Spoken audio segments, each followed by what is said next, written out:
Good morning, everyone, and welcome to the UCSF Fresno Women's Heart Fair.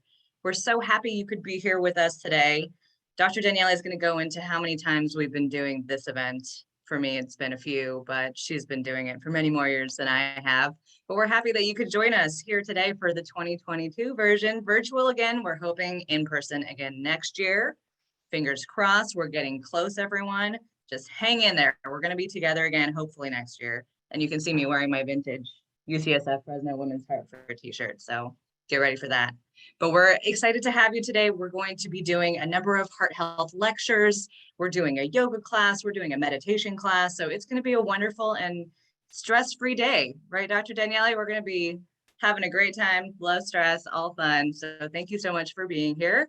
I wanted to just let you know a few housekeeping items before we get started. If you have questions through the day, please go ahead and place them in the Q&A section, which is going to be at the bottom of your screen. And we will get to those questions either at the end of each lecture if we have time, or we have a Q&A portion set up towards the break, which is going to be around 11:30. So don't worry if your questions don't get answered immediately, we will get to them.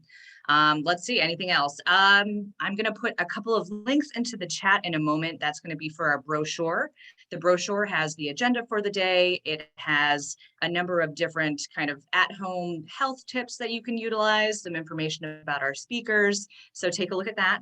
And then I'm also going to be putting a link into the chat for our raffle because we have some great prizes to give away and we want you to come in and join us. Let us know what you think about the Heart Fair, what you would like to learn about in future, and you can do that in the raffle link. So I'll go ahead and place that there. But let's get this show started with Dr. Danielle. Let me tell you a little bit about her. So Dr. Danielle joined the University of California, San Francisco, Fresno in 2013 as an associate professor of clinical medicine. She's board certified in cardiology, nuclear cardiology, and echocardiography. She's the Chief of Cardiology and Program Director for the Adult Cardiovascular Fellowship Program at UCSF Fresno and the Director of the Center for Women's Cardiovascular Health at Community Regional Medical Center, which she founded in 2014. So please welcome Dr. Danielle. Thank you very much, Summer, and good morning to all of you. It is an absolute pleasure and an honor to be with all you ladies and gentlemen. I'm sure there's a few out there joining us today to talk about a very important topic, which is heart health and particularly women in heart health. There was such a need in the community when I came to Fresno to really highlight the importance of women and heart disease. Women in heart disease is something that is often not thought of as your number one enemy, if you will, or killer of women. But unfortunately, it still remains the number one killer of both men and women nationwide. And so we wanted to really have a forum to go out there and educate our population, our community, work together with multiple subspecialties and really turn this around one person at a time. I'm very honored that this is officially our 8th, but we planned for 9. With 2020, we were ready to go Saturday morning and the plug got pulled on us at March 7th, Friday night, before our event. So this is our official 8th annual event. And again, we look forward to many more. We've had great success and I love hearing feedback from people who watch this. I often get emails or texts or somehow they communicate and they say, thank you. Did not realize I had disease. My mother had disease, my family member, my friend. And based on the education that I received from this conference, we were able to get them well taken care of.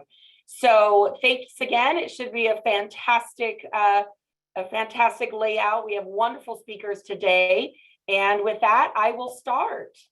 So let me share my screen.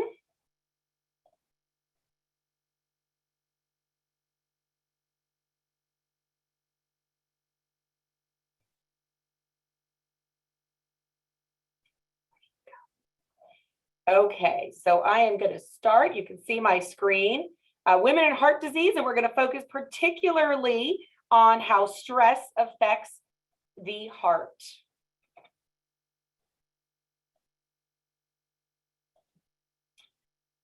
As I mentioned before, heart disease is the #1 killer of both men and women. When we look at the top 10 global causes of cardiovascular disease in the world, we can see that the top 2 lines here, ischemic heart disease, meaning heart attacks, blockages per se, as well as stroke, make up of the majority of mortality, of meaning people dying around the world, more so than all these other disorders combined.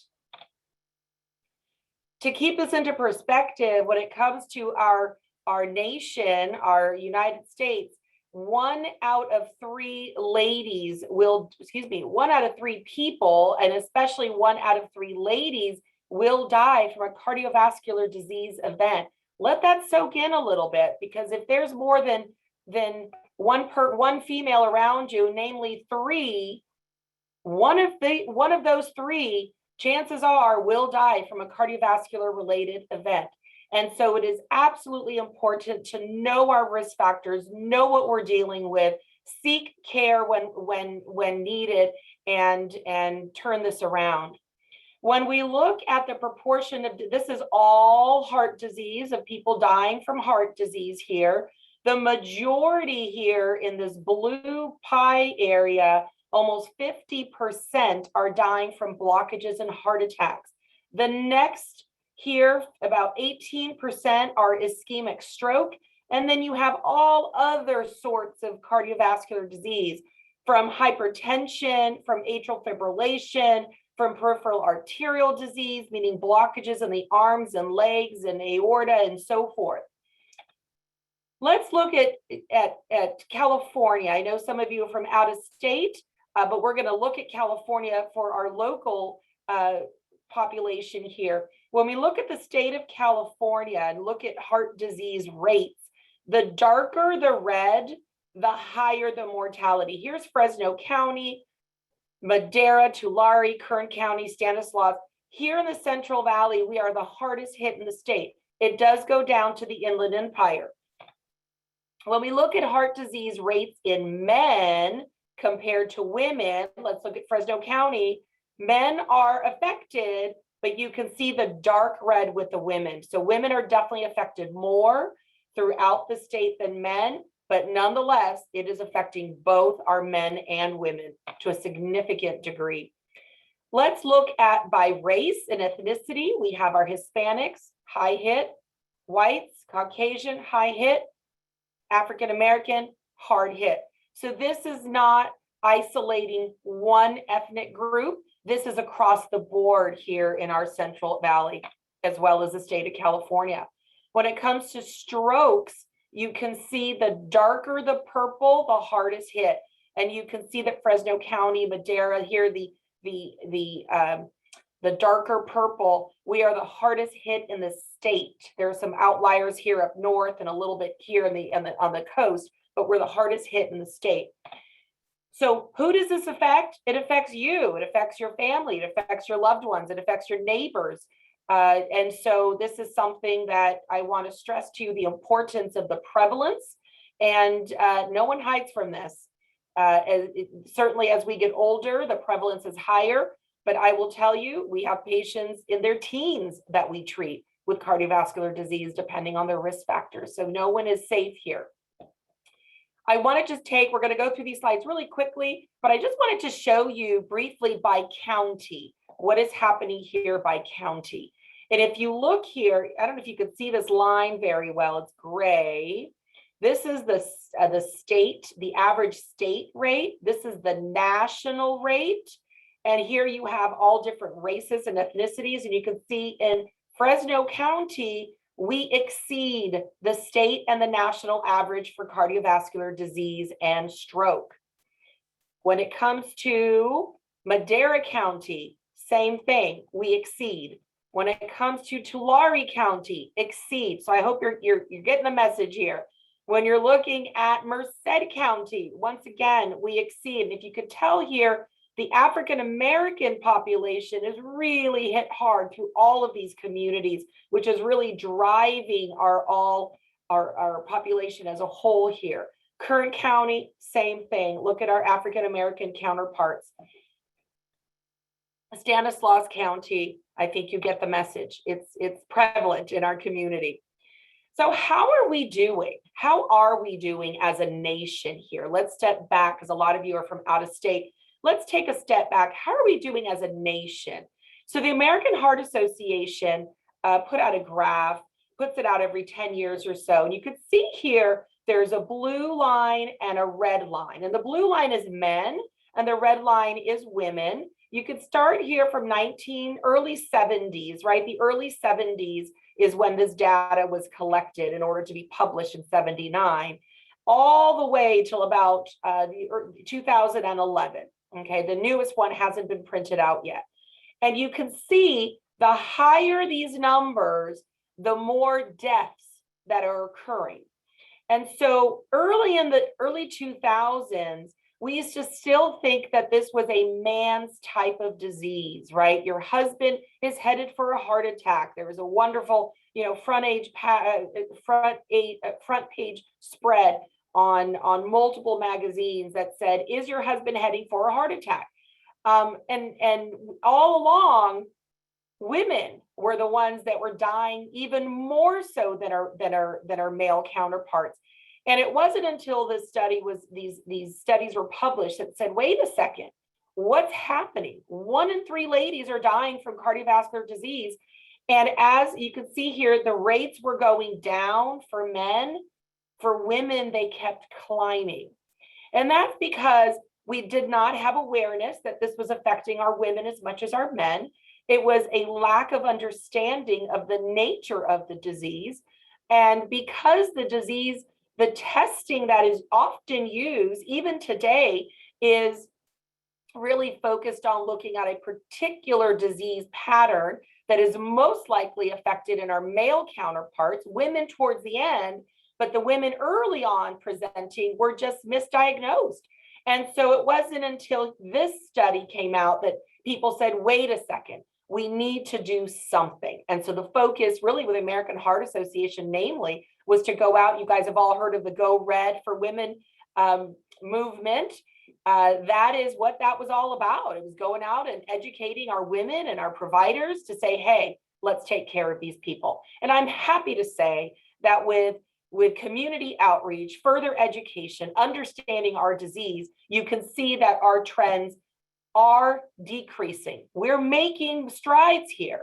And what I want you to take away from this lecture this morning is that almost 80% of cardiovascular disease can be prevented. It absolutely can be prevented, but it comes with understanding it, being very proactive about turning around your risk factors and working with your provider and your physician. All right. So what are the different types of heart disease? When we talk about heart disease, what does that mean? Remember, the heart, here it is a complex, amazing organ. I'm a little biased, but it's just fascinating, right? It's like an engine.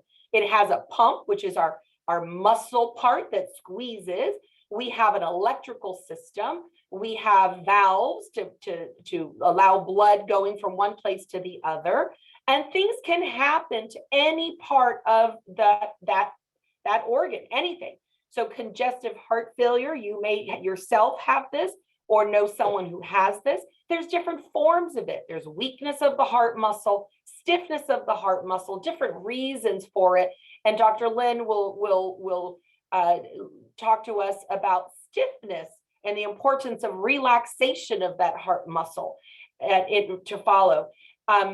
We're going to focus on coronary atherosclerosis initially for the next 5 minutes in my talk, and then we're going to go to another form of congestive heart failure that is really caused by stress.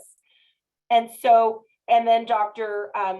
Reich is going to tell us the experience she has had in looking at the difference of these arteries when she operates on women counterparts versus men, because we are different.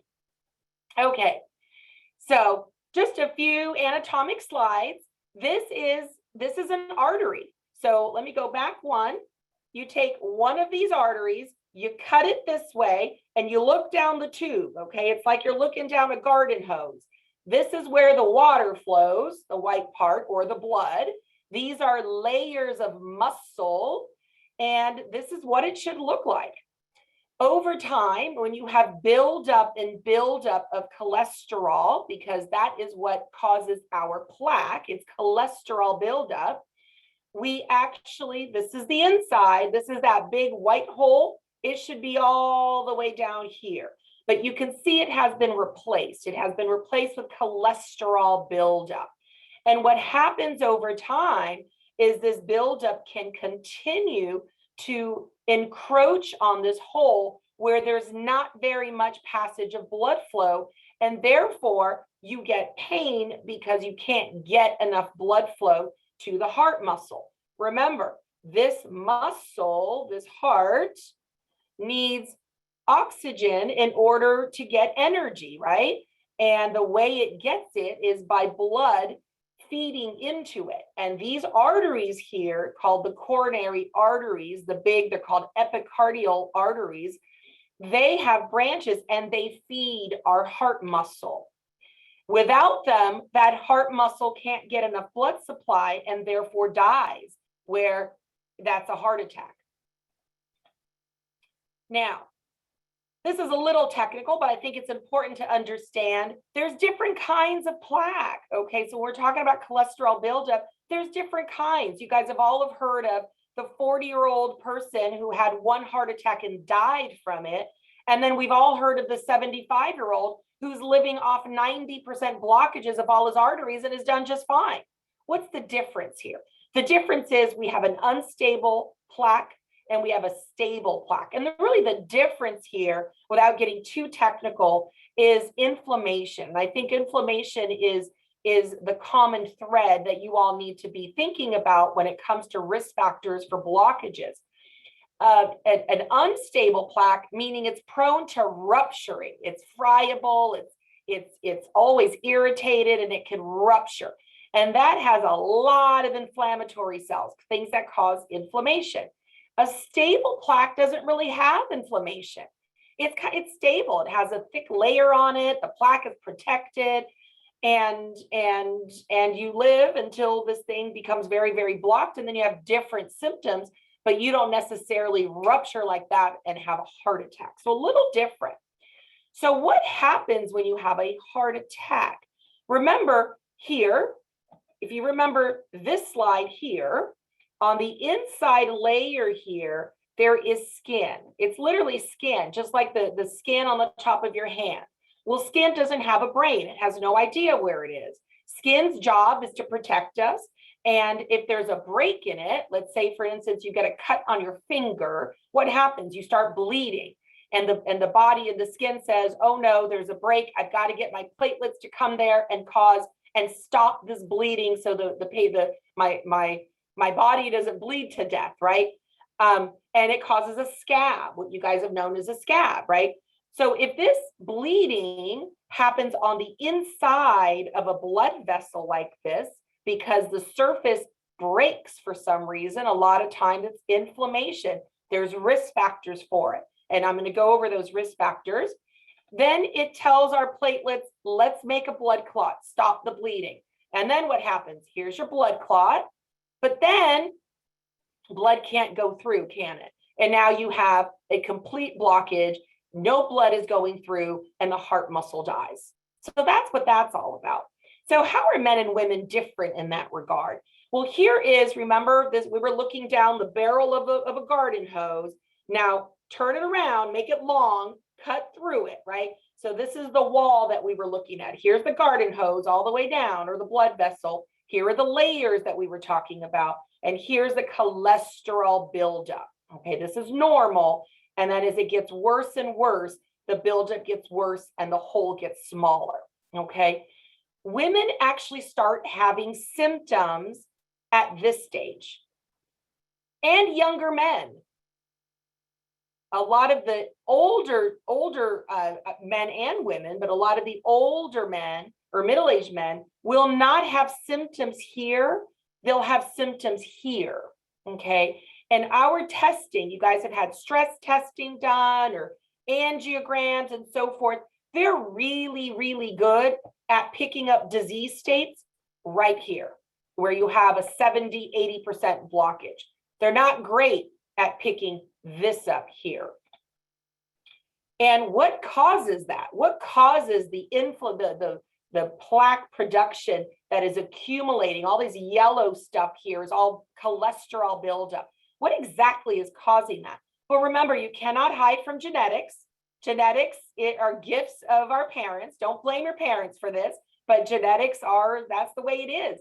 If you have a family history where everyone in your family has had heart disease and died of heart attacks, you need to be seen and be treated aggressively to make sure that you did not inherit that genetic predisposition.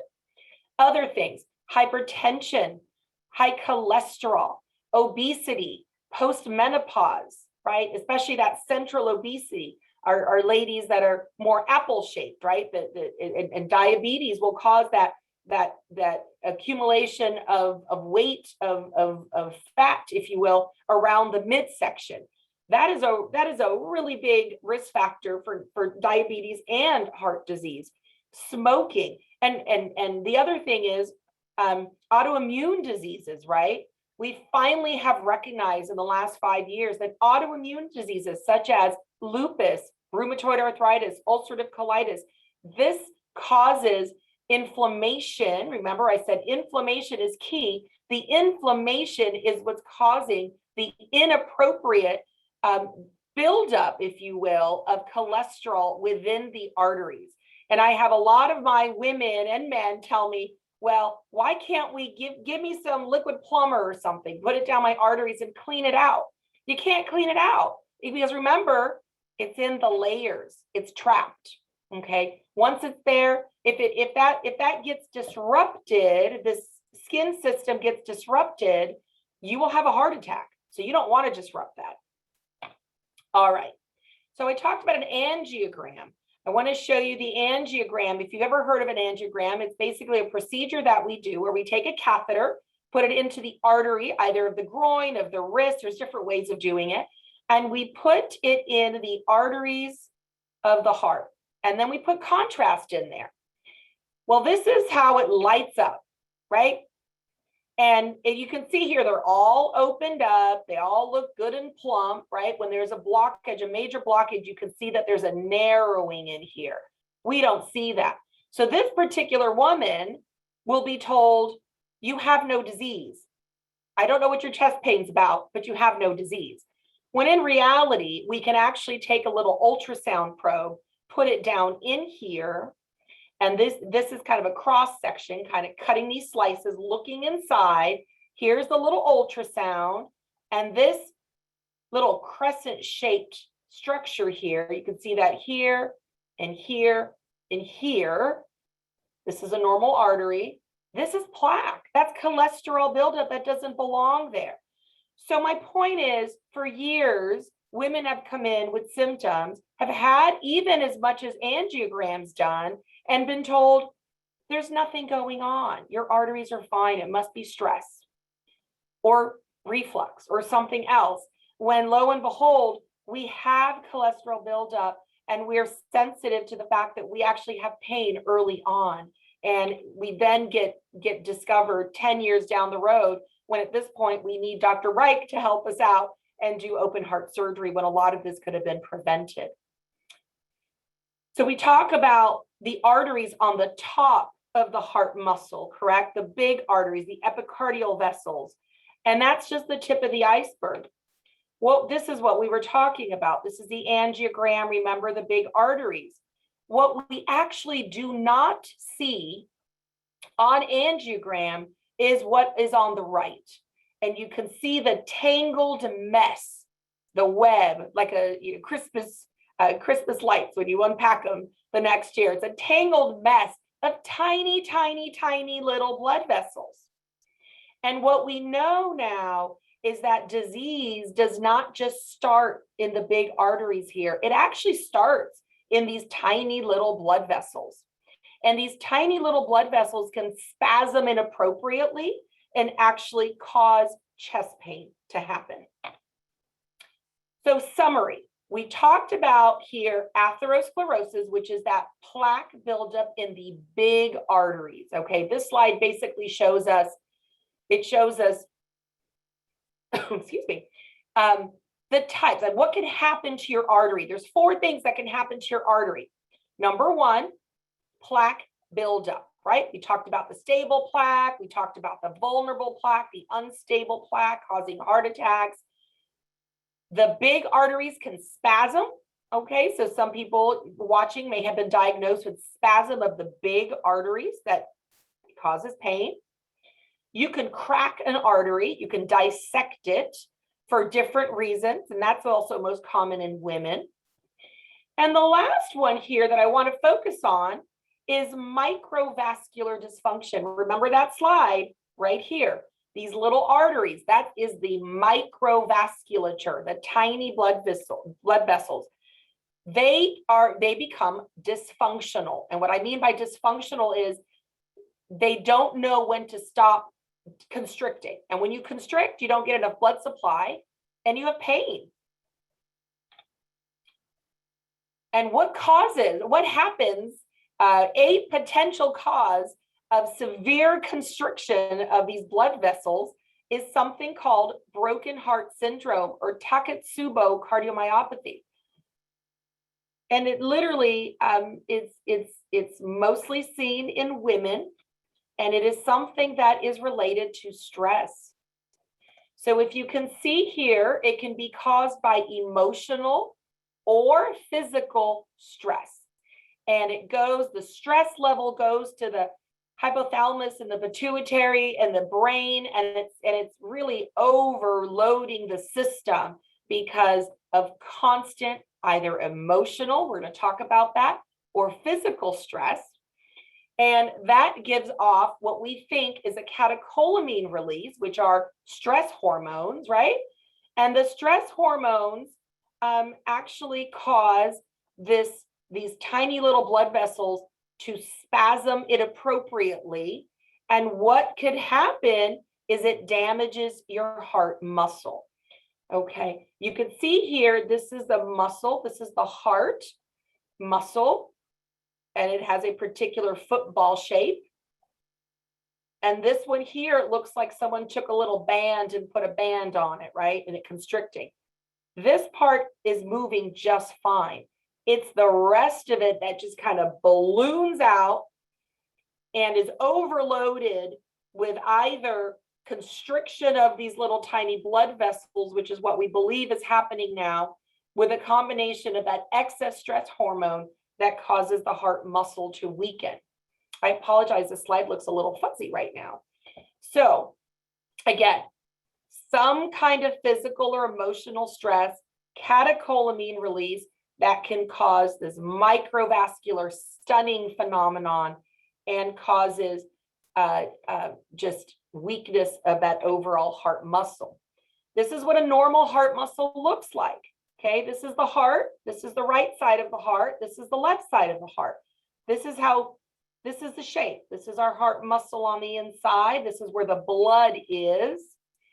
And what happens when you get this surge is it balloons out. Okay, this is what it looks like. It balloons out and it gets super weakened.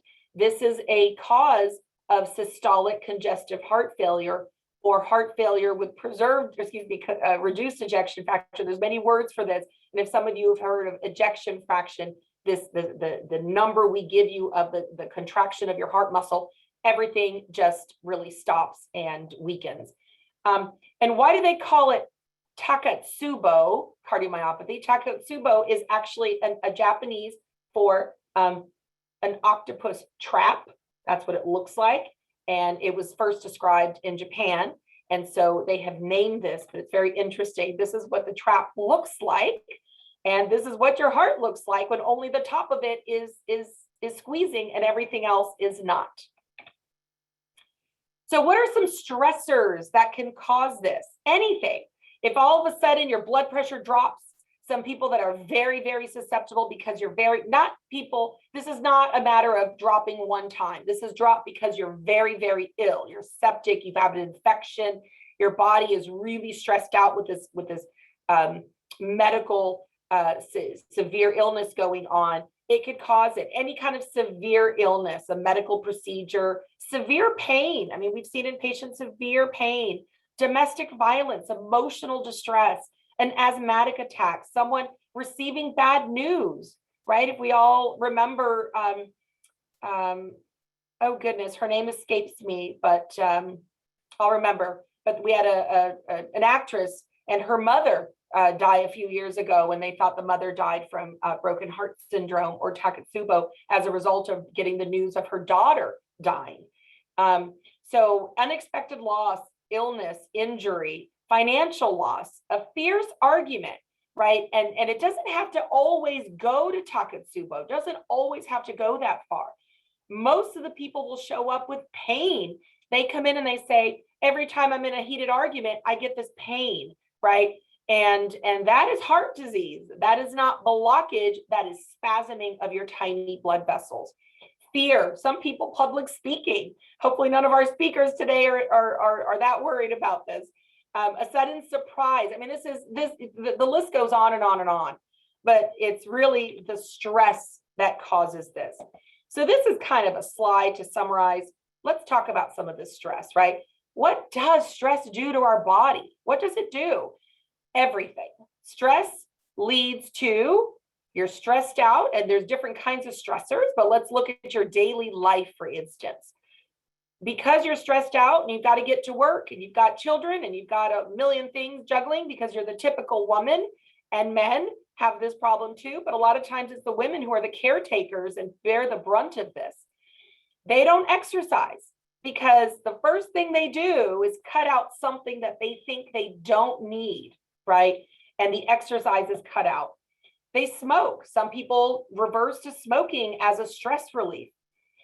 Drink alcohol. As a result of unhealthy lifestyles, you become obese, right? You're increasing in weight. You become diabetic as you gain weight. Abnormal cholesterol, your cholesterol goes up. Your blood pressure goes up. You're eating unhealthy. There's a whole snowball effect surrounding stress. And remember, there's different kinds of stress, but all of these also happen to be risk factors that cause heart disease blockage. And so the root cause here is stress. So when I see my patients in the office, we don't just talk about, oh, you have high blood pressure, let's just give you some medications for it. And we do that, but what can we do in your life to come back and get out of that cycle and try to relieve stress in your life to hopefully help your body deal with the high blood pressure? Or why are you diabetic? Let's look at that. What stressors are causing you to have uncontrolled diabetes? Because you want to get to the root of the cause here.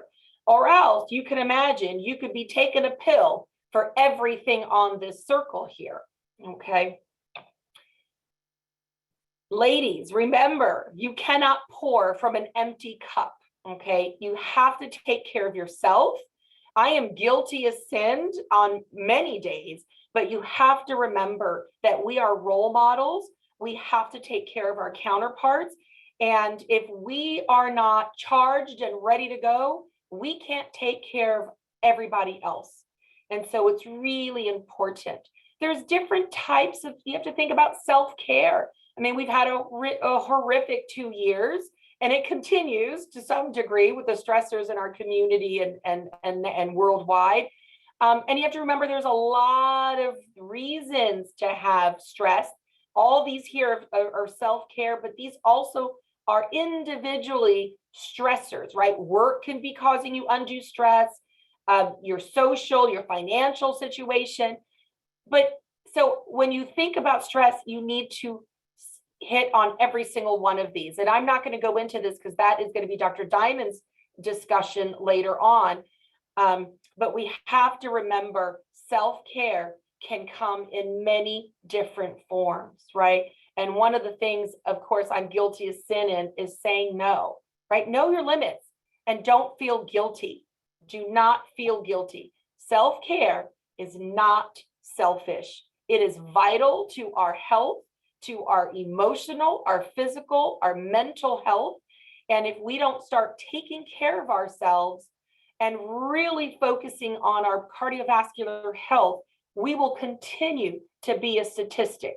We don't want to be the 1 out of 3. We want to be the 80% of reversing our risk factors and preventing heart disease so we can stop the statistics and move forward. So I will end with that. I appreciate your time, and we are going to be taking questions.